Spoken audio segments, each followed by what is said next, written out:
Awal Juli ini, sampailah saya ke kota Tianjin, kota 2 jam berjarak dari Beijing, kota bekas wilayah kolonial Prancis. Di sana ada perusahaan kimia, salah satu perusahaan kimia terbesar di dunia, TCC namanya. Mereka punya kemampuan mengurut asal produk mulai dari C-karbon, C1, lin, sampai C50. Bahkan ratusan mata rantai kimia lainnya mereka punya, dengan berbagai finish produk yang berjumlah ribuan turunannya. Bahkan sampai produk kimia terkecil, nano nylon pengganti Kevlar tahan peluru, mereka juga punya. Kehadiran saya di sana atas undangan mereka diawali dengan sampel yang saya kirimkan 2 bulan sebelumnya. Kebetulan kami ada usaha milik keluarga, yaitu saya dan kakak saya di daerah Tapal Kuda, Jawa Timur. Usaha ini sudah 30 tahun lebih, di mana produknya kami kirim biasanya ke Eropa. Namun namanya usaha skala rumahan, ya kecil lah kapasitasnya. Ketika jadwal makan malam, di mana saya diatur untuk ketemu dengan tetua ahli kimia untuk berdiskusi lebih lanjut, saya seakan makan malam dengan maestro alkemi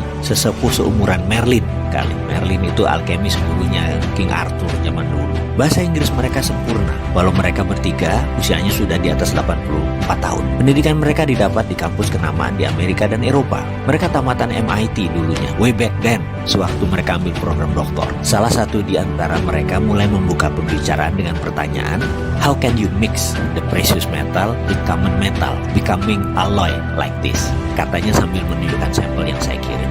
Ini alasan mereka kayaknya ingin ketemu saya dan ingin berdiskusi serius. Mereka melanjutkan, usually what common technique, what we are using, nggak bisa katanya mixing the same metal dengan precious. Yang ada adalah precious dengan precious. Jadi pertanyaan dia selanjutnya, how can you put Ne atau bagaimana kamu bisa menaruh nikel digabungkan dengan lithium atau Ni with Li together? Bisa nggak? Saya paham maksud mereka. Memang dunia metalurgi itu unik. Sedikit orang yang memahami sifat metal, bahkan bisa paham tabiat metal, hanya sedikit sekali. Berhubung ilmu ini adalah ilmu keluarga, saya bisa menerangkan sedikit-sedikit. Jadi mereka bertiga menangkap hal yang aneh dari sampel yang kami kirim. Tapi sebelum saya menjelaskan, saya ingin sudutkan informasi mereka agar tepat.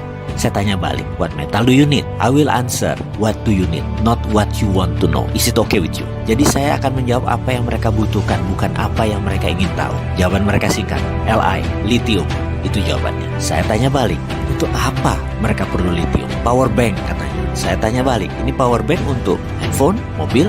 Dan dia jawab, enggak, no, is it for house, for drone and building.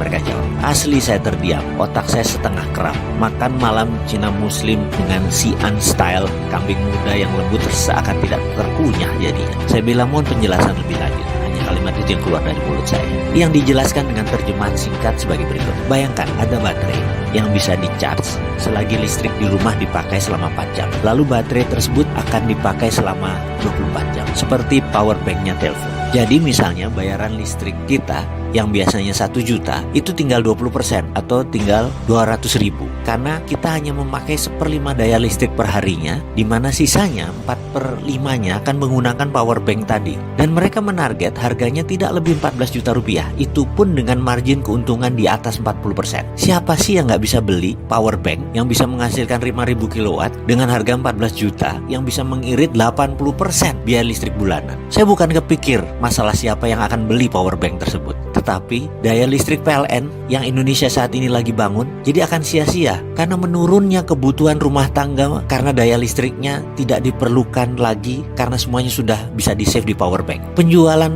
listrik PLN akan terdistrap, pembangunan pembangkit listrik baru menjadi tidak urgent lagi, tidak penting lagi. Di ujung saya lagi melamun itu seorang alkemis yang cukup tua umurnya tadi, satu orang memiringkan badannya ke saya dan dia berkata, tahu nggak, nikel lateral itu di dunia yang paling banyak cadangannya itu ada di Indonesia. Saya mau tanya, pemerintah Indonesia tahu kan?